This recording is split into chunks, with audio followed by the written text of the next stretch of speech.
اللهم إني أسألك علما نافعا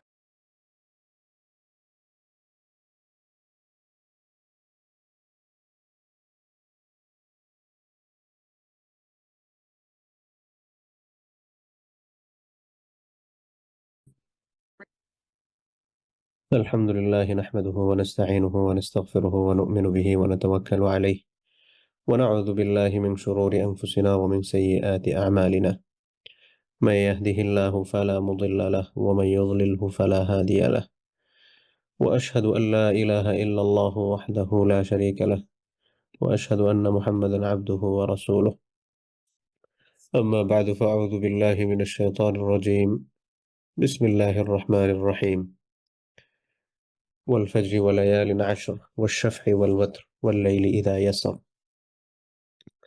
আমরা আল্লাহ সুবহানাহু ওয়া তাআলার দরবারে শুকরিয়া আদায় করছি। আল্লাহ সুবহানাহু ওয়া তাআলা আমাদেরকে কুরবানি বিষয়ক ৩ পর্বের এই বিশেষ দর্শের আজকের সর্বশেষ পর্বে উপস্থিত হওয়ার তৌফিক দান করছেন এবং আমাদেরকে বছরের সর্বশ্রেষ্ঠ দিনগুলোর মধ্যে অন্যতম কিছু দিন অতিবাহিত করার তৌফিক দান করছেন। সেজন্য আমরা আল্লাহ তাআলার দরবারে শুকরিয়া আদায় করছি। আলহামদুলিল্লাহ। আমাদের পক্ষ থেকে অসংখ্য অগণিত দরুদ ও সালাম আমাদের প্রিয় নবী মুহাম্মদ সাল্লাল্লাহু আলাইহি ওয়াসাল্লাম এবং তার সম্মানিত পরিবার, পরিজন, সাহাবায়ে কেরাম এবং তাদের পথ ধরে যারা পথ চলেছেন, যারা পথ চলবেন তাদের সবার প্রতি আল্লাহ সুবহানাহু ওয়া তাআলা আমাদের সবার এফোর্টকে কবুল করুন। আমি আলোচনার প্রারম্ভিক অংশে সূরা ফজরের শুরু লগ্নের ২-৩টা আয়াত পাঠ করেছি। আল্লাহ সুবহানাহু ওয়া তাআলার তার প্রত্যেকটা কথা সত্য। কিন্তু এই সত্য কথাগুলো বলার সময় তিনি বিভিন্ন সময় নরমালি কথা বলেছেন।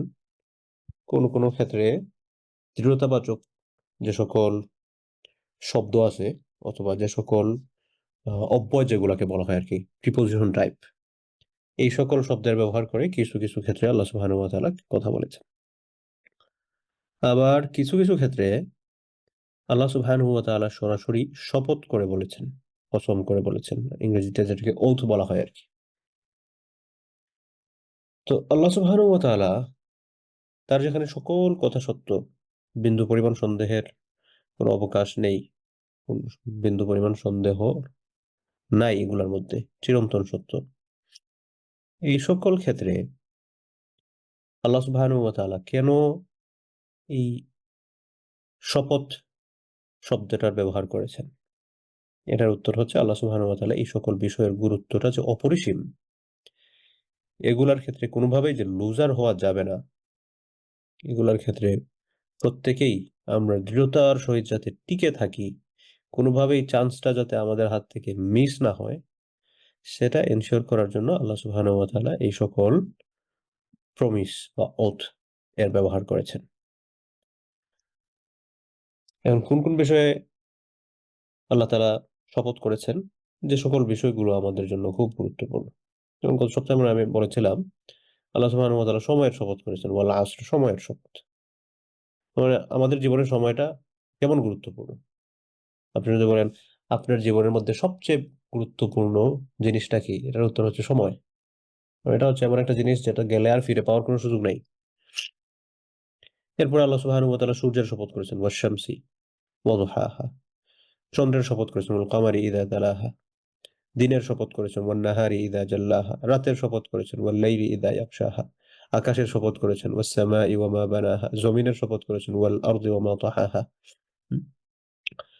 তো এরকম অনেক বিভিন্ন ক্ষেত্রে আল্লাহ সুবহানাহু ওয়া তাআলা শপথ করেছেন। তারকারাজির শপথ করেছেন, ওয়ান নাজমি। এরকম করতে আল্লাহ সুবহানাহু ওয়া তাআলা আমরা বর্তমানে যে ১০টি দিন অতিবাহিত করছি, আল্লাহ সুবহানাহু ওয়া তাআলা এই ১০টা দিনের শপথ করেছেন। ওয়াল ফাজরি ওয়া লায়ালিন আশর, ১০ রাতের শপথ। এই ১০ রাত বলতে কি বুঝায়?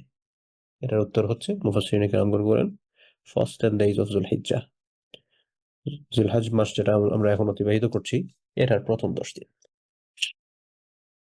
তো আমি আগে বলছিলাম যে এই সকল বিষয়গুলো আমাদের জন্য খুব গুরুত্বপূর্ণ। কেমন গুরুত্বপূর্ণ? আপনি একটা দিন চিন্তা করেন, সূর্য ছাড়া একটা দিন আপনি চিন্তা করেন। আপনি একটু চিন্তা করেন যে চন্দ্র যদি না থাকতো তাহলে আমাদের অবস্থাটা কেমন হতো? তারকারাজি যদি না থাকতো আমাদের অবস্থা কেমন হতো? আকাশ ছাড়া আপনি একটা পৃথিবী কল্পনা করেন। জমিন ছাড়া একটা পৃথিবী আপনি কল্পনা করেন। একটা ইউনিভার্স আপনি কল্পনা করেন। It is impossible to think about a universe without a sun. কখনোই সম্ভব না। তার মানে এই প্রত্যেকটা জিনিস যেরকম আমাদের জীবনে খুবই গুরুত্বপূর্ণ, ঠিক এরকম ভাবে বর্তমানে যে আমরা সময়গুলো অতিবাহিত করছি, এই সময়গুলো আমাদের জন্য খুবই গুরুত্বপূর্ণ। তো এই গুরুত্বপূর্ণ সময়গুলোর ব্যাপারে গত সপ্তাহে আমি কিছু টাচ দিয়েছিলাম। জাস্ট রিমাইন্ডার আরকি। রিমাইন্ডার তো গত সপ্তাহে দেওয়া হয়েছে। আমরা আবার একটু রিমাইন্ড করছি আমাদের ভাই-বোনদেরকে যে এই প্রত্যেকটা মুহূর্তকে আমরা যাতে গুরুত্ব দেওয়ার চেষ্টা করি। কিভাবে গুরুত্ব দিব? আমরা চাইলে এই ৯ দিনের ৯ দিন রোজা রাখতে পারি।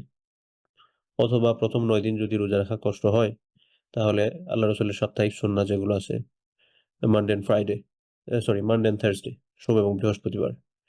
এই দিনগুলো আমরা রোজা রাখতে পারি। এরপর আরো যে সকল নফল ইবাদতগুলো আছে, আমরা এগুলার পরিমাণটা একটু বাড়ায় দিতে পারি। কোরআন তেলাওয়াত করা, নফল সালাত আদায় করা, একটু চ্যারিটির কাজ করা, এরকম। পাশাপাশি উল্লেখযোগ্য পরিসরে যেটা, সেটা হচ্ছে আমরা যাতে 9th of যুলহিজ্জা আমরা সিয়াম পালন করি। আজকে হচ্ছে জুমাবার, আগামী বৃহস্পতিবার হচ্ছে ইয়াউমে আরাফা।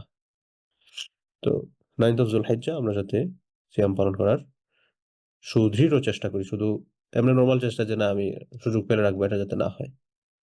কারণ আল্লাহ রাসূল সাল্লাল্লাহু আলাইহি ওয়াসাল্লাম বলেছেন, যে ব্যক্তি আরাফার দিনে রোজা রাখবে, আল্লাহ সুবহানাহু ওয়া তাআলা তার পূর্বের বছরের গুনাহগুলোকে তিনি ক্ষমা করে দিবেন। এখানে গুনাহগুলো ক্ষমা করে দেওয়ার উদ্দেশ্য হচ্ছে আমাদের যে সগীরা গুনাহ যেগুলো আছে, এই সগীরা গুনাহগুলোকে আল্লাহ সুবহানাহু ওয়া তাআলা তিনি ক্ষমা করে দিবেন। আচ্ছা। এরপর হচ্ছে এই সময়টাতে আমরা যেকোনো কাজই করি না কেন, এটার মর্যাদা অন্য সময়ে আল্লাহ সুবহানাহু ওয়া তাআলার রাস্তায় লড়াই করা, সংগ্রাম করা, যুদ্ধ করা, জিহাদ করার মতো। বরং এটার চেয়ে উন্নত। এক হাদিসে রাসূল সাল্লাল্লাহু আলাইহি ওয়াসাল্লাম বলেন যে আল্লাহর রাস্তায় জিহাদ করা অন্য সময়, এই সময় একটা ভালো কাজ করার কেউ যদি করে, ওইটার চেয়ে এগিয়ে যাবে। তখন সাহাবায়ে কেরামগণ আল্লাহ রাসূলকে জিজ্ঞেস করেছেন যে, জিহাদ ফি সাবিলিল্লাহ? আল্লাহ রাসূল বলছেন, ওয়াল জিহাদ ফি সাবিলিল্লাহ। আল্লাহর রাস্তায় লড়াই করা, এটার চেয়ে ওই সময়টাতে আপনি সওয়াবের কাজ করলে সেটা এগিয়ে যাবে। তাই আমরা রমাদানের শেষের দশকে যেরকমভাবে খুব গুরুত্ব দিয়ে কাজগুলো করার চেষ্টা করি, ঠিক ওরকমভাবে আমরা যাতে চেষ্টা করি আমরা বর্তমান যে সময়গুলো অতিবাহিত করছি, এই সময়গুলো যাতে যথাযথভাবে আমরা অতিবাহিত করার চেষ্টা করি। যেরকম রমাদানের শেষের দশকে আমরা খুব মনোযোগ দিয়ে ইবাদত করার চেষ্টা করতাম। আচ্ছা। এরপর তো হচ্ছে হজের সময়। আল্লাহ সুবহানাহু ওয়া তাআলার প্রিয় ভাজন বান্দারা এবছর যারা হজ করছেন, আল্লাহ তাআলা সবার হজকে কবুল করুন। আমরা যারা হজে যেতে পারিনি, আগে হজ করে ফেলেছি অথবা হয়তো আগামীতে যাব। তো আমরাও যাতে এটার সওয়াবে নিজেদেরকে অংশীদার করতে পারি, সেজন্য আল্লাহ সুবহানাহু ওয়া তাআলার কাছে সবসময় দোয়া করা। এই দোয়ার আ কোন প্রকার কোন ব্যত্যয়হীন দোয়া যাতে আমরা কন্টিনিউয়াসলি চালাতে থাকি। যাই হোক, তো আমরা কোরবানি সংক্রান্ত মাসাইল নিয়ে কথা শুরু করেছিলাম। গত সপ্তাহে আমরা ২য় পর্ব শেষ করছি। আর কয়েকটা স্লাইড রয়ে গেছিল। আজকে আমরা সেগুলো শেষ করার চেষ্টা করব ইনশাআল্লাহ। তো এখানে ১ম পয়েন্ট যেটা হচ্ছে কুরবানিতে শরীক পদ্ধতি সংক্রান্ত কথা। আমরা এর আগে জেনেছি যে, যে সকল পশু দিয়ে কোরবানি করা যায়। কোন পশু দিয়ে কোরবানি করা যায়? সেটা আমরা মোটামুটি সবাই জানি। উট, তারপর হচ্ছে গরু, মহিষ, তারপর ছাগল, তারপর হচ্ছে ভেড়া, দুম্বা যেটা আছে আরকি। তো উটের মধ্যে ৭ জন শরীক হতে পারবেন। ১০ জনের একটা রেওয়ায়েত আছে। তবে সেটার যে ৭ জনেরটা মোস্ট অথেন্টিক। ৭ জন পর্যন্ত।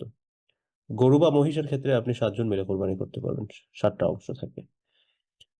তারপর হচ্ছে গরু, মহিষ ২ টাই সেম বললাম।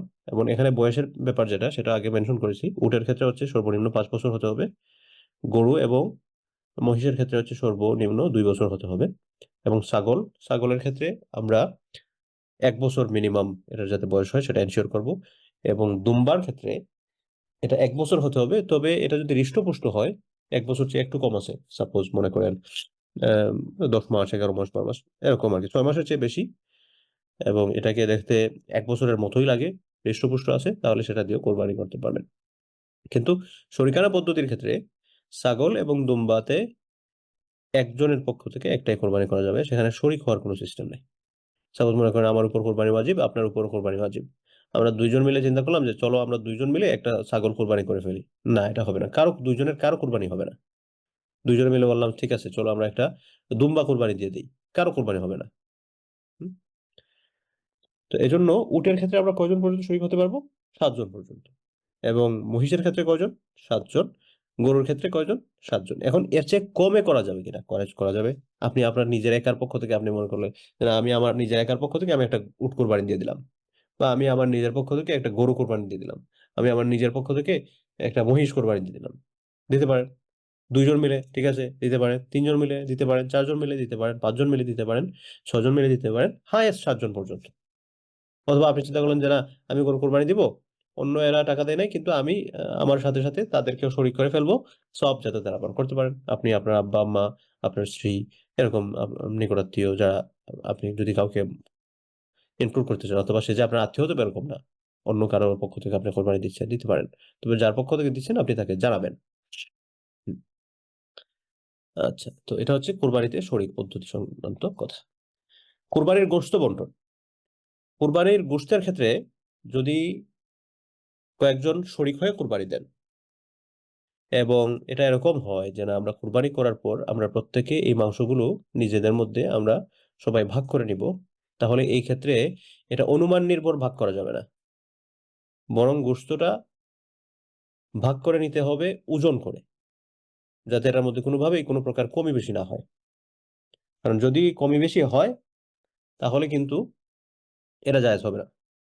সুতরাং এটা আমাদেরকে এনশিওর করতে হবে যে কোরবানির গোশত বন্টনের ক্ষেত্রে যদি এক ফ্যামিলি থেকে যদি হয় যেখানে বন্টন করার কিছু নাই, এক ফ্যামিলিতেই যাবে, তাহলে তো আর ওজন করার কিছু নাই। কিন্তু দেখা যায় যে গ্রাম পর্যায়ে 2-3 পরিবার, 4 পরিবার এরকম মিলে তারা কোরবানি দিচ্ছেন, এবং সেটা সিলে ফেলার পর কাটাকাটি করার পর প্রত্যেকে ভাগ বাটোয়ারা করে নিয়ে যাবেন, তাহলে এমতো অবস্থায় গোশত বন্টনের ক্ষেত্রে এটা অনুমান নির্ভর নয়, বরং ওজন করে তারপর প্রত্যেকের অংশটা সমঝে দিতে হবে। 3 নম্বর হচ্ছে অমুসলিম ব্যক্তিকে কোরবানির মাংস দেয়া যাবে কিনা। বিশেষ করে ওয়েস্টে যারা থাকেন, দেখা গেল ওয়েস্টে কোরবানি দিচ্ছেন, আপনার নেইবরকে আপনি একটা গোশত দিতে চান, সে হচ্ছে মুসলিম না, তাকে দিতে পারবেন কিনা? পারমিসিবল, দিতে পারবেন, সমস্যা নেই। 4 নম্বর হচ্ছে কোরবানির পশু কেনার পর সমস্যা দেখা দিলে কি করণীয়। কোরবানির পশু কিনছিলেন তো ভালো দেখাই, কিন্তু কেনার পরে ঝামেলা শুরু হয়েছে, দেখা গেছে একটু সমস্যা আছে। কারণ এটা সমস্যা আছে দেখার পর আপনি যদি দেখেন এটা মাইনর প্রবলেম, তাহলে এটা দিয়ে কোরবানি করা যায়। মাইনর প্রবলেম মানে কি, এটার কোনো প্রকার অঙ্গহানি হয়ে গেছে, বিষয়টা এরকম না, অল্প কিছু প্রবলেম নাই, চোখের মধ্যে একটু আঘাত পাওয়া, অথবা এটার মধ্যে যে কোনো একটা কিছু লেগে চামড়াটা ফেটে গেছে বা কেটে গেছে, এরকম কিছু, পুরো একটা অঙ্গহানি হয় নাই, হালকা পাতলা সমস্যা হলে আপনি এটা দ্বারা কোরবানি করতে পারেন। কিন্তু যদি দেখা যায় কেনার পর এমন সমস্যা হয়েছে, একটা অঙ্গহানি হয়ে গেছে, অন্ধ হয়ে গেছে, অথবা এটা ল্যাংড়া হয়ে গেছে, হেঁটে হেঁটে কোরবানির জায়গায় যেতে পারছে না, হুম, এরকম পুরো একটা অর্গান ড্যামেজ, এরকম যদি হয়, তাহলে এই পশু দ্বারা কোরবানি করা যাবে না। এমত অবস্থায় নতুন পশু কিনে নিয়ে এসে কোরবানি করবেন, যদি তৌফিক থাকে।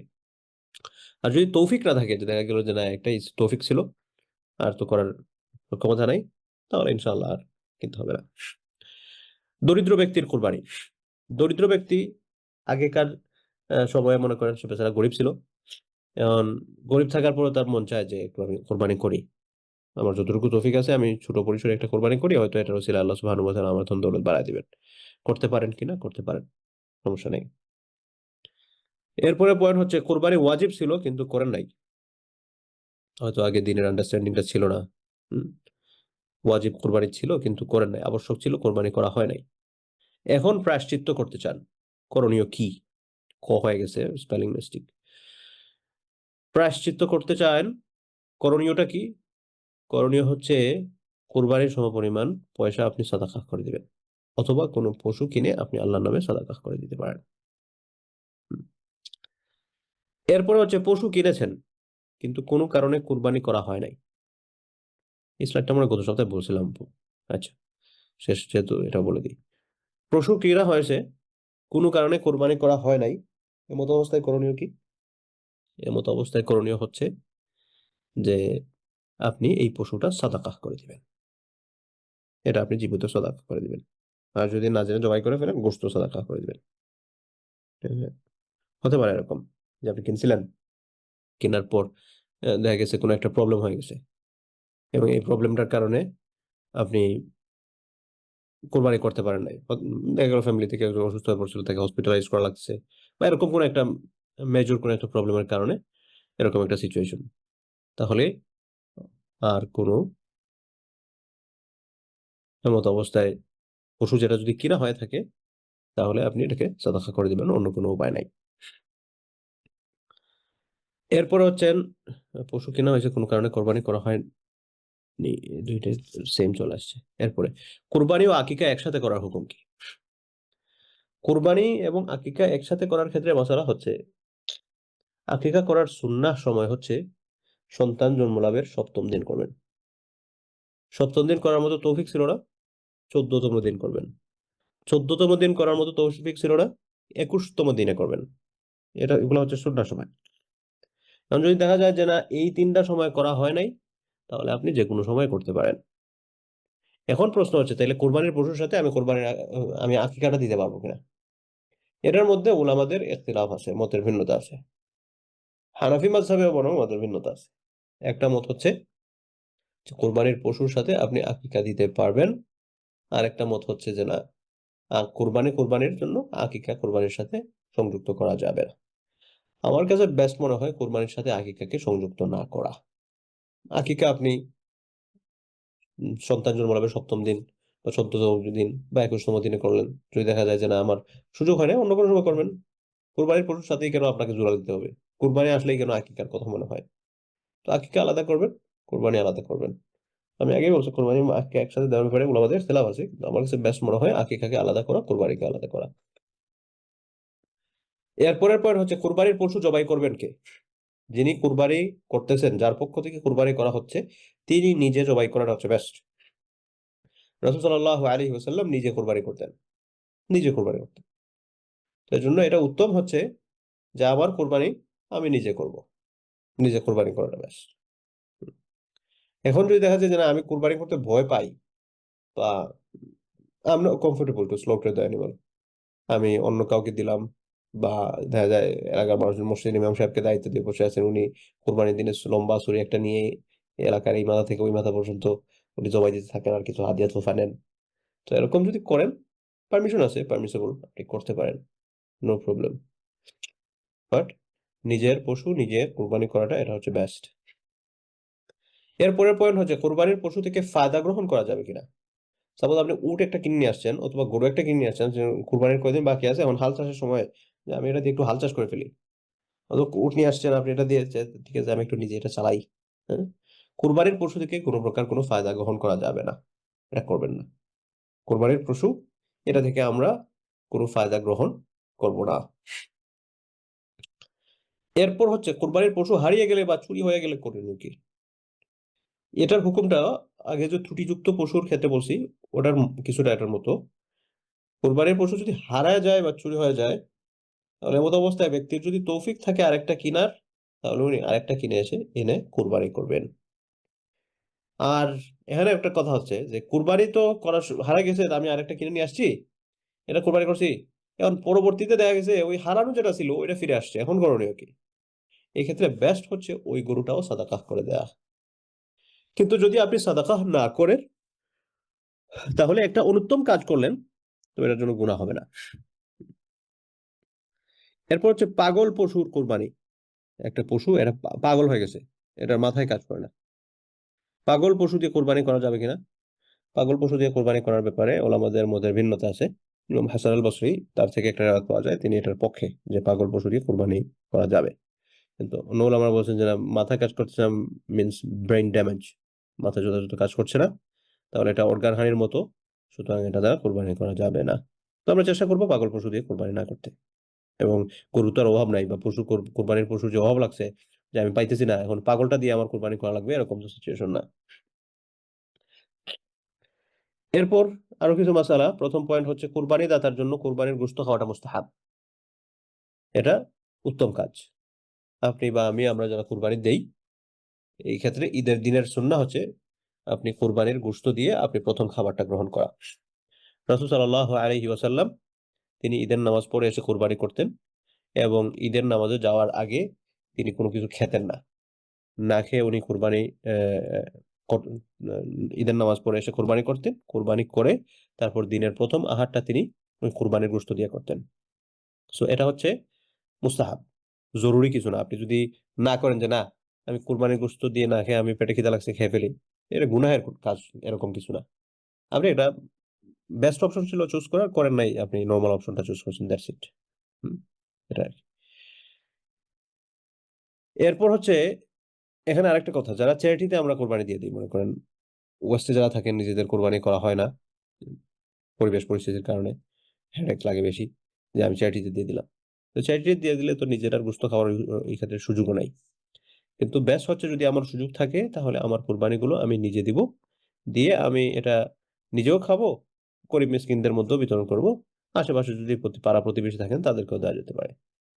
তো এই ক্ষেত্রে সাহাবীদের একটা সুন্নাহ, সাহাবীদের আমল ছিল আর কি, এটা মুস্তাহাব পদ্ধতি। এটা গোশতকে ৩ ভাগ করে, ১ ভাগ হচ্ছে নিজের জন্য, ১ ভাগ হচ্ছে নিজের পাড়া প্রতিবেশী আত্মীয়স্বজনের জন্য, ১ ভাগ হচ্ছে গরিব মিসকিনের জন্য। এটা করা যেতে পারে, কিন্তু এটা জরুরি কিছু না। আপনি পুরাটাও খেয়ে ফেলতে পারেন, পুরাটাই দান করে ফেলতে পারেন, এটা কোনো সমস্যা নাই। তবে এটা হচ্ছে নিয়তের ক্ষেত্রে, আমি কোরবানিটা দিচ্ছি কেন? আল্লাহ সন্তুষ্টির জন্য, নাকি বড় একটা আমার টাকা পয়সা বেশি হয়েছে, আমি বড় একটা গরু জবাই করতে পারছি সেটা দেখানোর জন্য? ওই কোয়েশনটা ক্লিয়ার করতে হবে। আল্লাহ সুবহানাহু ওয়া তাআলা বলেছেন, লা ইয়ানালাল্লাহা লুহুমুহা ওয়ালা দিমাউহা ওয়ালাকিন ইয়ানালুহুত তাকওয়া মিনকুম। লা ইয়ানালাল্লাহা লুহুমুহা, আল্লাহ সুবহানাহু ওয়া তাআলার কাছে এটার গোশত পৌঁছায় না। ওয়ালা দিমাউহা, এটার রক্তও পৌঁছায় না। ওয়ালাকিন, তবে কিন্তু পৌঁছায়, ইয়ানালুহুত তাকওয়া মিনকুম, তোমাদের কাছ থেকে যেটা পৌঁছায় সেটা হচ্ছে আল্লাহ ভীরুতা। তোমরা এটা একমাত্র আল্লাহর জন্যই কুরবানি করতেছো কিনা সেটা মূলত আল্লাহ সুবহানাহু ওয়া তাআলার কাছে পৌঁছায়। এরপরে মাসালা হচ্ছে ঋণ করে কুরবানির হুকুম।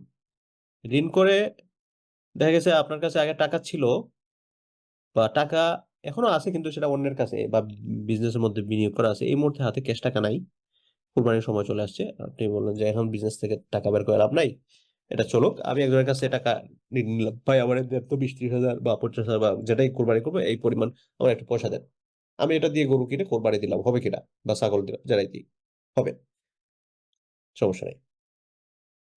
এরপর হচ্ছে রাসূল সাল্লাল্লাহু আলাইহি ওয়াসাল্লামের পক্ষ থেকে কোরবানি করার হুকুম, এটা উত্তম কাজ। আমরা কোরবানি করার ক্ষেত্রে যে না আমি একটু দেখা গেছে আমি একটা গরু কোরবানি করতেছি, এখন এটার মধ্যে ৭ টা পোরশন আছে, তো আমি আমার নাম দিলাম, আমার আব্বা-আম্মার নাম দিলাম, আমার ওয়াইফের নাম দিলাম, বা আরো দেখা গেছে বাকি আছে। তাহলে ঠিক আছে, এটাতে আল্লাহ রাসূলের নামটাও ইনক্লুড করে দেই। আল্লাহ রাসূলের পক্ষ থেকে, আমাদের পক্ষ থেকে এটা আল্লাহর নামে কোরবানি দেওয়া হচ্ছে। এটা করা যাবে কিনা? হ্যাঁ, করা যাবে। এবং এটা সম্মানজনক কাজ। রাসূল সাল্লাল্লাহু আলাইহি ওয়াসাল্লাম আলী রাদিয়াল্লাহু আনহুকে বলছিলেন কোরবানি করার জন্য। আলী রাদিয়াল্লাহু আনহুর জন্য দেখা গেছে প্রত্যেক সময় তিনি তার নিজের পক্ষ থেকে একটা এবং আল্লাহ রাসূলের পক্ষ থেকে একটা কোরবানি করতেন। এর পরের পয়েন্ট হচ্ছে মৃত ব্যক্তির পক্ষ থেকে কোরবানির হুকুম কি? আমার দেখা গেছে আব্বা মারা গেছেন বা কেউ মারা গেছেন, তার পক্ষ থেকে আমি কোরবানি দিলাম। এটা কেমন? হ্যাঁ, তার পক্ষ থেকে কোরবানি করলে তিনি এটা নফল সওয়াব পাবেন। এখানে আবার একটা কথা আছে। যদি দেখা যায় এমন হতে পারে কেউ ওসিয়ত করে গেছে, "এই তুমি আমার পক্ষ থেকে প্রত্যেক বছর একটা করে কোরবানি দিও।" তো এটা কিন্তু একটা ওসিয়তের মতো। তো ওসিয়ত যদি করে যান তাহলে এটার গোশতটা আপনি কোরবানি করার পর এটার গোশতটা গরিব মিসকিনদেরকে দিয়ে দিবেন। আর যদি ওসিয়ত করে না যান, আপনার মনে হলো যে আল্লাহ আপনাকে টাকা পয়সা দিছেন, তো আপনার যারা আত্মীয়-স্বজন আছেন তাদের পক্ষ থেকে একটু কোরবানি করে তাদেরকে একটু সওয়াব-টওয়াব পৌঁছানো, এটা দিতে পারেন। এরপর হচ্ছে প্রবাসী ব্যক্তির পক্ষ থেকে দেশে কোরবানি খরচ। সাপোজ যারা আমরা অন্য জায়গায় থাকি, তাদের জন্য আমরা নিজের দেশে না করে, নিজেদের বলতে নিজের যেখানে আমরা অবস্থান করতেছি সেখানে কোরবানি না করে দেশে কোরবানি করা, বা সাপোজ গাজাতে এখন খুব সিচুয়েশন খারাপ চলতেছে, যে গাজায় একটা কোরবানি দিলাম, বা অন্য জায়গায় একটা কোরবানি দিলাম, আফ্রিকাতে একটা কোরবানি দিলাম, গরিব দেশ হিসেবে, এরকম যদি করা হয় তাহলে সেটার শারীরিক হুকুম কি? হ্যাঁ, এটা অবশ্যই পারমিসিবল, এটা পারমিসিবল, এটার মধ্যে কোনো সমস্যা নাই। এরপর হচ্ছে অন্য ব্যক্তির পক্ষ থেকে কোরবানি করার হুকুম কি? দেখা গেছে কেউ একজন কোরবানি দিয়েছেন, আপনি আমার পক্ষ থেকে কোরবানি দিয়ে দিয়েছেন, অথবা আমি আপনার পক্ষ থেকে কোরবানি দিয়ে দিছি, এটার এই হুকুম কি? এই ক্ষেত্রে করণীয় হচ্ছে কোরবানি আদায় হবে, তবে যার পক্ষ থেকে আমি কোরবানি দিচ্ছি তাকে আমি ইনফর্ম করতে হবে যে আমি অমুকের পক্ষ থেকে কোরবানিটা দিচ্ছি, আমি তাকে জানাতে হবে। এই জানানোটা আমার পক্ষ থেকে এনশিওর করতে হবে। আচ্ছা, এরপর হচ্ছে কোরবানির পশু কোরবানির জন্য দরিদ্রদের মধ্যে দান করা। যে আমি আমার পক্ষ থেকে এই পশুটা দরিদ্র একটা এলাকায়, দেখা যাচ্ছে সব মানুষ গরিব, সেখানে দিয়ে দিলাম। বা অনেকে আছেন যে দেখা যায় বিভিন্ন এতিমখানা আছে, এতিমখানা গরিব এতিমখানা, বা মাদ্রাসা আছে যেখানে হচ্ছে খুব গরিব বাচ্চারা পড়াশোনা করে, এরকম কোনো একটা প্রতিষ্ঠানে আমরা চ্যারিটি প্রতিষ্ঠানে দিয়ে দিলাম। এটার ক্ষেত্রে আমার এই কোরবানির কাজটা গ্রহণ হচ্ছে কিনা? হ্যাঁ, এটা হচ্ছে। এবং নিজের যদি দেখা যায় যে না, আমি একমাত্র আল্লাহ সন্তুষ্টির জন্য কোরবানি দিচ্ছি, আর এটা আমি দিয়ে দিলাম তাদের জন্য, তারা হে দোয়া করবে, সেটা উত্তম কাজ দিতে পারেন। এরপর হচ্ছে এই পশুটা আমি যে কোরবানি করব, সেটা উট হোক, গরু হোক, মহিষ হোক, ছাগল হোক, দুম্বা হোক, এটা যাতে কঙ্কাল পর্যায়ের না হয়। শুধুমাত্র টাকা বাঁচানোর জন্য যে গেছি বাজারে, সেখানে গিয়ে কোন রকম যেন আমার একটা কোরবানি করার দরকার হিসেবে একটা কম চিকন চাকন পাতলা এরকম একটা কোনো কিছু ধরে নিয়ে আসলাম, এরকম না হওয়া। বরং আমি কোরবানি করব এটা যাতে হৃষ্টপুষ্ট হয়, মোটা তাজা হয়, এবং আমার সক্ষমতা অনুযায়ী যাতে বেশি দামের হয়। সাপোজ মনে করেন একজন মানুষ, তার ৳২০ উপরে তার রেভিনিউ আছে বর্তমান সময়ে। এবং সে যদি গিয়ে কোন রকম একটা হচ্ছে ৬০-৭০ হাজার টাকার গরু, এটা তার সাথে যায় না। সে এমন একটা কিছু কোরবানি করা দরকার, যার মনে করেন তার একটা আহ কি থাকে, এটা যাতে তার একটু কষ্ট হয় যে না, একটা বড় অ্যামাউন্ট আমি আল্লাহর জন্য ত্যাগ করতেছি, স্যাক্রিফাইস করতেছি, এরকম। তো পশু তুলনামূলক এটা যাতে হৃষ্টপুষ্ট হয়, মোটা তাজা হয় আমার সক্ষমতা অনুযায়ী। মানে এক একজনের সক্ষমতার ক্ষেত্র অনুযায়ী এক একটা পশু মতো। যেমন মনে করেন আপনি ওই যে ৪-৫ লাখ টাকার গরু মোটা তাজা, আবার ১ লাখ টাকার গরু মোটা তাজা হতে পারে আপনার জন্য। আপনি জাস্ট আপনার যতটুকু ক্যাপাসিটি আছে, এই ক্যাপাসিটির হাই মোমেন্টটাতে আপনি একটু টাচ করতে হবে, হাই পয়েন্টে আপনি পিক আপ করতে হবে। এটা যাতে আমার জন্য একেবারে ঠিক আছে, ভাই একটা ছাগল নিয়ে আসেন তো, ৭,০০০ টাকা, ১০,০০০, ১৫,০০০ দিয়ে। আপনি হচ্ছেন একজন ধনী মানুষ, অনেক টাকা পয়সা আপনার ইনকাম, ১০-১২ হাজার টাকা দিয়ে একটা কুরবানি নিয়ে আসছে, কুরবানি আদায় হয়ে গেছে। কিন্তু আপনি আল্লাহর জন্য ত্যাগ করতেছেন। আপনি একটু চিন্তা করে দেখেন, কোরবানির প্রেক্ষাপটটা যদি আমরা ইব্রাহিম আলী ইসলাম থেকে টেনে নিয়ে আসি, তাহলে আমাদের অবস্থানটা, আমরা তো আমাদের পিতা মাতাদেরকে যদি বলা হতো যে না, তোমরা তোমাদের সন্তানদেরকে জবাই দেওয়া লাগবে, তাহলে তো আমাদের অবস্থা কি ছিল? আমি আমার ফ্যামিলির বড় সন্তান, আমি তো এতক্ষণে আমার কবরে থাকার কথা কুরবানি হয়। সেজন্য আল্লাহ সুবহানাহু ওয়া তাআলা সেখানে আমাদেরকে, আমাদের জন্য ইজি করেছেন পশু কোরবানি করা। সেই ক্ষেত্রে আমরা যাতে আমাদের সক্ষমতা অনুযায়ী আমাদের যে বেস্ট যেটা আছে, এই বেস্টটা দেওয়ার চেষ্টা করি। তবে এই ক্ষেত্রে এরকম যাতে মনে না আসে যে আমি বাপরে বাপ অমুক যেই বড় গরু কুরবানি দিছে, বা এলাকার সবচেয়ে সেরা গরু, এরকম না। হ্যাঁ, আমি যেটা চিন্তা করে কিনবো, যে আমি আমার সক্ষমতা অনুযায়ী সবচেয়ে বড় মোটা তাজা, আমি আল্লাহর জন্য ফর দ্য সেক অফ আল্লাহ সুবহানাহু ওয়া তাআলা আমি এটাকে কোরবানি করতেছি, এরকম যাতে হয়। এরপর হচ্ছে কুরবানির পশুর চামড়া বিক্রয়ের হুকুম। কুরবানির পশু কুরবানি হয়ে গেল, এটার চামড়া বিক্রি করা যাবে কিনা? বিক্রি করতে পারবেন, তবে এটার টাকাটা সাদাকাহ করে দিতে হবে। বিক্রি করে এটার টাকা নিজের কাজে ব্যবহার করা জায়েজ নাই। অথবা দেখা গেল আপনি পুরো চামড়াটাই দান করেছেন কোন গরিব মানুষকে, তুমি নিয়ে যাও, তুমি গিয়ে এটা দিয়ে তুমি নিজে ব্যবহার করতে পারো, অথবা বিক্রি করে তুমি টাকা ইউজ করতে পারো, পারমিসিবল, সমস্যা নাই, করতে পারেন। নিজে যদি রেখে দেন, কুরবানির পশুর চামড়া নিজে রেখে দিছেন, এটাকে শুকায় নিজের একটা কাজে লাগাই দিছেন, লাগাইতে পারেন, এটার পারমিশন আছে। কিন্তু আপনি যদি এটা বিক্রি করেন, তাহলে পুরো পয়সাটা সাদাকা দিতে হবে।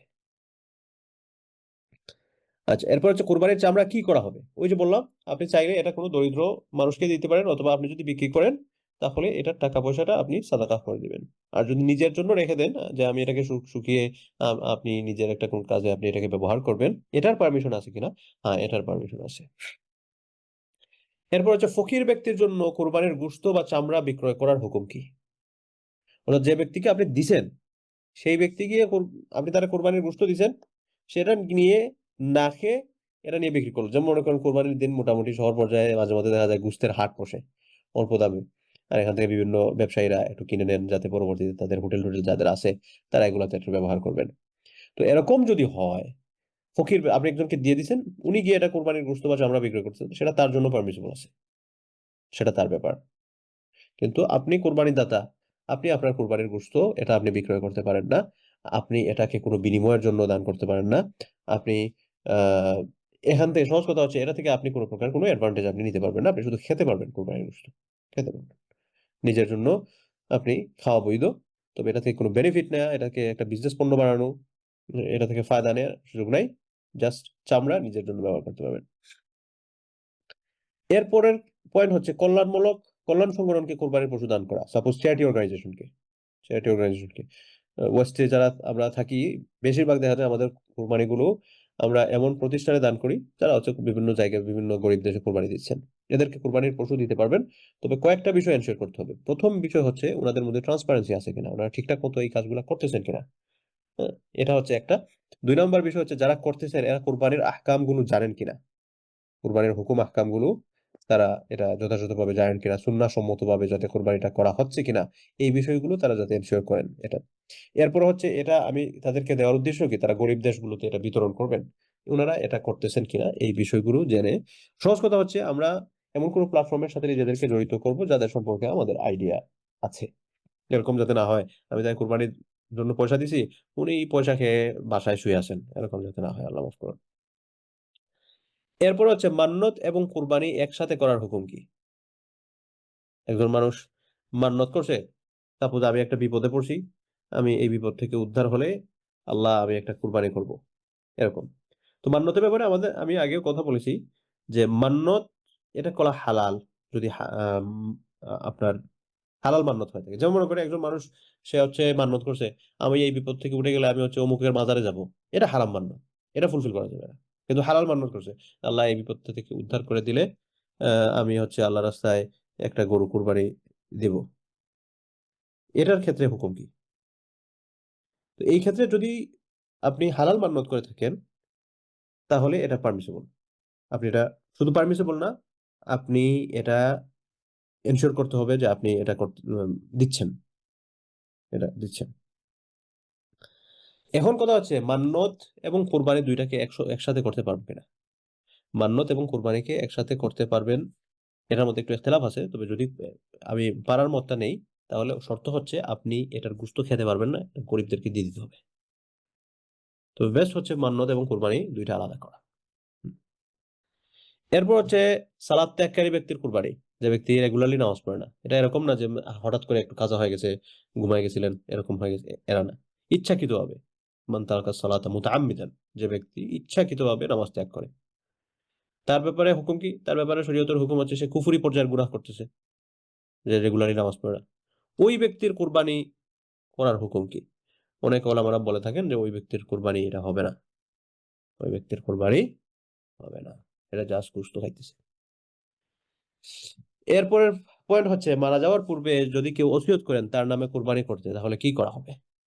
কেউ যদি ওসিয়ত করে যান তাহলে তার যে ওয়ারিসরা আছেন এই ওয়ারিসরা তার পক্ষ থেকে কোরবানি করবেন তার সম্পদের 3/1 থেকে প্রত্যেক। সাপোজ একজন মানুষ তিনি মারা গেছেন, মারা যাওয়ার পরে হচ্ছে উনি ওনার ওয়ারাসতের সম্পত্তি হচ্ছে 10 লাখ টাকা রেখে গেছেন। মত অবস্থায় ওনার কাফন দাফন এবং ঋণ পরিশোধের পরে দেখা গেল যে 10 লাখ টাকা রয়ে গেছে, বা 9 লাখ টাকা মনে করেন আছে সবকিছুর পরে। এই 9 লাখকে 3 ভাগে ভাগ করা হবে। 9 লাখকে যদি 3 ভাগে ভাগ করা হয়, প্রত্যেক ভাগে কত করে পড়ে, 3 লাখ করে পড়ে। তো এই 3 লাখ টাকা এটা হচ্ছে ওনার ওসিয়ত পূরণের জন্য রেখে দেওয়া হবে, ওইটা দিয়ে প্রত্যেক বছর কুরবানি করা হবে। এখন যদি দেখা গেল যে একজন মানুষ ওসিয়ত করে গেছেন, তার সন্তানরা ভাবলেন যে না আমরা এটা বিতরণ করে নিয়ে নেই, আর বাবার পক্ষ থেকে আমরা প্রত্যেকে একবার করে কুরবানি দিয়ে দিব প্রত্যেক বছর, সেটা করতে পারেন। তবে তার ওসিয়তটা পূরণ করার এনশিওর করতে হবে তার সম্পদের 3/1 থেকে। এখন যদি কেউ দেখা যায় যে না আমরা এটা আমাদের পক্ষ থেকে দিব না, বাবার সম্পদ থেকে দিব, তাহলে ওই 3/1 থেকে দিবেন। এখন যদি দেখা যায় যে না একটা সময় তার 3/1 শেষ হয়ে গেছে, তাহলে এমত অবস্থায় ওইটাকে আর কন্টিনিউ করা জরুরি না। কিন্তু সন্তান যদি মনে করেন যে না আমার আব্বা বলছেন তার যার পক্ষ থেকে একটু কোরবানি করার জন্য, আমার আব্বা বলে গেছেন, এমত অবস্থায় আমরা তার পক্ষ থেকে কন্টিনিউয়াসলি করতে থাকি, সেটা করতে পারেন, তিনি সওয়াব পাবেন ইনশাআল্লাহ। যে সকল দেশে কোরবানি করা যায় না এমন দেশে অবস্থানরত মুসলমানদের করণীয় কি। প্রথম করণীয় হচ্ছে যে সকল দেশে কোরবানি করা যায় না, যে সকল সমস্যার কারণে, ওই সমস্ত সমস্যাগুলো সমাধানের চেষ্টা করা। সাপোজ মনে করেন ইউকে তে আজ থেকে হয়তো 50 বছর আগে কোরবানি করা অনেক কঠিন ছিল, কিন্তু সেটা তুলনামূলকভাবে আস্তে আস্তে এটা সহজ হয়ে আসছে। ক্যাটারিং সার্ভিস গুলো ভালো অ্যাভেলেবল হচ্ছে, বিভিন্ন জায়গা থেকে পারমিশন আনা যাচ্ছে, সেখানে কোরবানি করা যাচ্ছে। তো এরকম ভাবে আস্তে আস্তে দেখা গেছে অন্যান্য দেশে থাকেন সেখানে মুসলমানদের সংখ্যা কম, আস্তে আস্তে একটু কমিউনিটি বিল্ড আপ করা, এবং কমিউনিটি বিল্ড আপ করে সে এগুলার কাউন্সিল থেকে পারমিশন নিয়ে আসা যাতে কোরবানিটা করা যায় আর কি। এটা হচ্ছে প্রথম কোরবানি করার চেষ্টা করা। সেই ব্যবস্থা হওয়ার আগ পর্যন্ত তারা অন্যত্র কোরবানি দিবেন, অন্যত্র কোরবানি দিবেন। কোরবানির পশু কেনার পর বিক্রি করা বা দান করা নিষিদ্ধ। আপনি একটা গরু কিনে নিয়ে আসছেন, হঠাৎ করে দেখা গেছে আপনার উপর একটা বিপদ এসে পড়ছে, আপনি চিন্তা করলেন যে তা কোরবানির পরে দেখা যাবে না কি হয়, আগে এটা বিক্রি করি। এটা করা জায়েজ নাই, এটা করা যাবে না। আবার আপনি কোরবানির পশু নিয়ে আসেন কোরবানির জন্য, হঠাৎ করে মনে হয়েছে যে আর কোরবানি দিয়ে হবে কি, দান করে দিই, এটাও না। এখানে দানের কথা আসলো, একটা পয়েন্ট মনে পড়লো। কোরবানি আসলেই প্রত্যেক বছর একটা হাইপ তোলা হয় যে এই কুরবানির পেছনে এতগুলো টাকা না খরচ করে এগুলো একটু ওই জায়গায় ব্যবহার করে। সাপোজ মনে করেন গতবার বন্যার্তদের ব্যাপার আসছিল, বা এখন মনে করেন অনেকে ভাবতে পারেন যে এই টাকাগুলো আমি এখানে না দিয়ে গাজায় দিয়ে দিই। দেখেন, কুরবানি একটা স্বতন্ত্র ইবাদত, দান সাদাকা আরেকটা স্বতন্ত্র ইবাদত। আল্লাহ সুবহানাহু ওয়া তাআলা যাকাত আমাদের জন্য প্রত্যেক বছর ফরজ করেছেন 2.5%, এটা আমাদের দিতেই হবে। সাদাকার কথা আমাদেরকে উৎসাহিত করেছে, আমরা সবসময় সাদাকা করার চেষ্টা করা, সেটা আমাদের যে মুসলমানের বৈশিষ্ট্য। কিন্তু কুরবানিটা এটা টোটালি ডিফারেন্ট, এটার সাথে সাদাকার সম্পর্ক নাই। কুরবানি হচ্ছে একটা অ্যাকশন, যেটা আমি করতেছি, এটা আল্লাহর আদেশ হিসেবে আমি করতেছি। এটা আমি জাস্ট শুধু চ্যারিটির জন্য করতেছি এরকম না। এজন্য কোরবানি এক জায়গায়, দান সাদাকা এটা অন্য জায়গায়। অনেক সময় সকল কিছু সেকুলার মানুষরা আছে, এরা এসে প্রত্যেক বছর কোরবানি আসলেই দেখবেন একটা হাইপ তুলে যে এটা না করে তো ওটা করা যায়। তা হচ্ছে এ, অনেকে আছে হচ্ছে পশু প্রেম বেড়ে যায়, এটাকে কেন জবাই করতে হবে, এটাকে কেন, তার প্রেম আছে। আবার ওই যেখানে বসে মানে পশু প্রেমটা তার আসতেছে, দেখবেন সেখানে বসে বসে সে হচ্ছে ওই বিফ বার্গার খাইতেছে। তোমার এখানে পশু প্রেম আছে, তুমি ওখানে বসে বসে বিফ বার্গার খাইতেছো, বিফ এটা করতে আসছে, চিকেন বার্গার খাইতেছো, এটা করতে আসছে। ইভেন দ্য ভেজিটেবলস, ভেজিটেবলস তো লাইফ আছে। তো এগুলো হচ্ছে ওই যে আপনার কি বলে, মানে অতিরিক্ত অতিরিক্ত মিষ্টি জিনিস তাদের মধ্যে কাজ করে আর কি। তো অতিরিক্ত মিষ্টি হলে পিঁপড়া আসে, এরকম একটা পদ্ধতি আর কি। নিয়ত ভালো না। এরপর হচ্ছে উত্তম কোরবানির পশু কোনটি। কোরবানির পশু তো 5টা কথা বলছি: উট, গরু, মহিষ, তারপর হচ্ছে ছাগল, দুম্বা। এটার মধ্যে বেস্ট কোনটা? বেসিক্যালি রাসূল সাল্লাল্লাহু আলাইহি ওয়াসাল্লাম বেশিরভাগ সময় দিয়েছেন হচ্ছে ছাগল, দুম্বা যেটা আর কি, বেশি সময়। কাবশাইনি আমলাহাইন, রাসূল সাল্লাল্লাহু আলাইহি ওয়াসাল্লাম বেশিরভাগ সময় তিনি কোরবানি দিয়েছেন হচ্ছে দুম্বা। হ্যাঁ, অন্য সময় তিনি অন্য কিছু কোরবানি দিয়েছেন, উট হজের সময় দিয়েছেন। তো এই ক্ষেত্রে আপনি যে কোনোটাই কোরবানি দিতে পারেন, কিন্তু এমনিতে যে কোনটা আমি একটু আল্লাহ রসুল কোনটা বেশি দিচ্ছেন সেটার দিকে যদি যান, তাহলে আপনি ছাগলের দিকে যেতে পারেন। তবে আল্লাহ রসুল এখানে ঘটনা হচ্ছে কি, আল্লাহ রসুল সাল্লাল্লাহু আলাইহি ওয়াসাল্লাম কিন্তু খুব ধনী ছিলেন না। রাসূল সাল্লাল্লাহু আলাইহি ওয়াসাল্লাম তার তৌফিক অনুপাতে তিনি দিছেন। তো কোরবানির পশুটা মূলত নির্ভর করে হচ্ছে তৌফিক অনুপাতে, কার তৌফিক কত বেশি সেটার উপর। হুম। যে সমস্যা থাকলে উক্ত পশু দিয়ে কোরবানি হবে না, একটা মূলনীতি তো আগেই বলে দিছি, যে কোনো অর্গান ড্যামেজ যদি থাকে, চোখে স্পষ্ট সমস্যা থাকা, খুরা হওয়া, সুস্পষ্ট রুগ্নতা। এখন দেখা গেছে যে না, এটা কোনো অর্গান ড্যামেজ না, কিন্তু এটা অতি রুগ্ন, দুর্বল। কেমন দুর্বল? মাত্রাতিরিক্ত জীর্ণ শীর্ণ। এটা হেঁটে হেঁটে যে আপনার কোরবানির জায়গা পর্যন্ত যাবে এরকম অবস্থায় নাই। এরকম ক্ষেত্রে ওই পশু দ্বারা কোরবানি জায়েজ হবে না। তারপর হচ্ছে পা কাটা, পশুর পাটা কেটে গেছে, পাটাই সম্পূর্ণ অঙ্গহীন, হবে না। গর্ভবতী সংখ্যাযুক্ত, যদি পশু এরকম হয় যে এটা গর্ভবতী হওয়ার সম্ভাবনা আছে, তাহলে এটা দিয়ে কোরবানি করা আহ আপনার মাকরুহ, মাকরুহে তাহরিমি। আর এমনিতে যদি দেখা যায় যে না, এটা মনে ছিল ওরকম মনে হয় নাই যে এটা গর্ভধারণ করতে পারে, কারণ কুরবানি করার পরে দেখা গেছে যে পেটের ভিতরে তো হালকা বাচ্চারা বা এরকম কিছু পাওয়া গেছে, তাহলে এটা দিয়ে কোরবানি হয়ে গেছে। এরপর হচ্ছে গলায় ফাঁস লেগে বা উপর থেকে পড়ে আহত সংখ্যাযুক্ত পশু। হুম, যেটা হচ্ছে কোনো একটা কারণে এটা আহত হয়ে গেছে, পশুটা আহত হয়ে গেছে, আহত হয়ে মারা যায় যায় অবস্থা। এমন অবস্থায় ওটা ধরে নিয়ে বিসমিল্লাহ আল্লাহু আকবার করে কোরবানি দিয়ে দিলেন, না, কোরবানি এরকম করা যাবে না। কোরবানির যাতে রুগ্ন মুক্ত হয়ে থাকে, টুকটাক সমস্যা থাকলে সমস্যা নেই। এরপর হচ্ছে যে সকল পশু দ্বারা কোরবানি করা মাকরুহ, ত্রুটিযুক্ত যে সকল পশু আছে, মেজর ত্রুটি না, মাইনর ত্রুটিযুক্ত, জেনে শুনে মাইনর ত্রুটি বলা কোরবানির পশু না কেনা উত্তম। মাকরুহ মানে হচ্ছে ডিসলাইক থিং, অপছন্দনীয় জিনিস, এক নম্বর। 2 নম্বর হচ্ছে গর্ভের আশঙ্কাযুক্ত পশু, এটা আমরা এগুলা দিয়ে কোরবানি করা মাকরুহ, এগুলা করতে যাব না।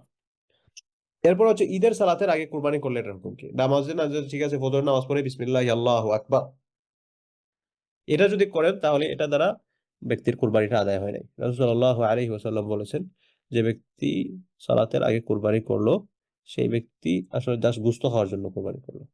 আর যে ব্যক্তি নামাজের পরে কুরবানি করলো কাদ আতাম্মা নুসুকাহু, সে তার নুসুকটা কুরবানিটা পরিপূর্ণ করলো এবং মুসলমানদের সুন্নতের অনুসরণ করলো। মুসলমানদের সুন্নতের অনুসরণ মানে কি, যে মুসলমানরা যেভাবে যথাযথভাবে কুরবানি করেন সেইভাবে কুরবানি করলেন। ঠিক আছে। এরপর হচ্ছে আরেকটা প্রশ্ন, যে আমি কোন ধরনের পশু, কোন কালারের পশু বাছাই করার চেষ্টা করব।